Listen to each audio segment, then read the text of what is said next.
Now, if you're planning a wedding or have ever organised one, you'll know they cost a pretty penny. Well, we have found out that they actually don't have to. Celebrity wedding planner Tara Fay showed us how you can decorate the whole church on your big day for under €50. If you've gone over budget on your wedding between booking hotels, cakes or dresses, then how about going DIY on the church? So Tara, there's lots of different ways to decorate churches, but this is a recessionary time.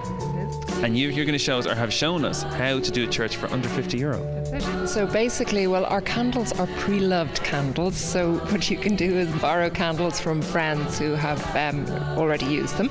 The ivy and foliage is just from people's gardens. So a lot of it is from my garden and other people's, like James's garden as well. So the main cost here was the roses in the vases and the ribbon, and that's about it. Sounds simple enough, but Tara has some tips to make sure your ivy looks its best. When you're pulling ivy off a wall, obviously you're going to be asking somebody's permission before you go in and pull their garden apart. And then you do want to soak it in water to get rid of all the creepy crawlies, any of the bugs or anything that's in it, and dry it off, and then cut it down. And if you have a friend who is a florist, it's obviously a lot more helpful to help you put it together. You do need an oasis tray to put your ivy into.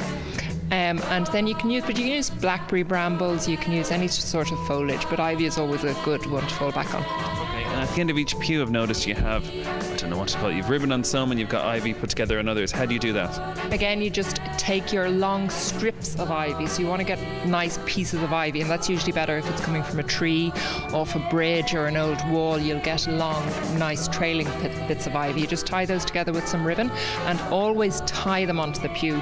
No nails, no sticky, no glue or anything like that. You do have to always ask permission of the church as well as to what you can and can't do. Okay, so you soak the ivy, but there's also a bit of a gloss I'm noticing off it. Yeah, so what we used is a product called Leaf Shine, and you can see it here. Okay. And you can get that in most garden centres. And what you do is once the ivy is dry, you just spray it over it, and it just gives it a nice little shine just to add to a nice finish to it. So that's one option, and it's a very affordable one. But what are the other options for decorating the church? Most churches will have either some ladies that look after the church or a flower society, so you can make a donation to the flower society and use whatever flowers they would have on the day of your wedding. You can maybe ask around and see if another bride is getting married the same day as you or the day after or the day before, and you can share the cost of your flowers between you. And then you can always spend as much as you want on your wedding. Just totally splash out. You can spend upwards of sort of like €100 up to €5,000, €6,000 if you want on the church. But as you see, you can also do it for €50.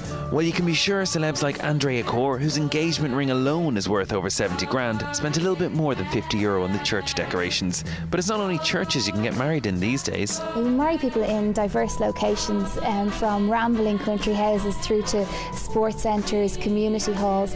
Really, we work with couples in relation to that. So if a couple would like to see if a venue can be approved, we'd ask them to contact us, and we can go through the guidelines and the regulations around that. So it turns out you can get married just about anywhere these days. Just make sure you get permission first.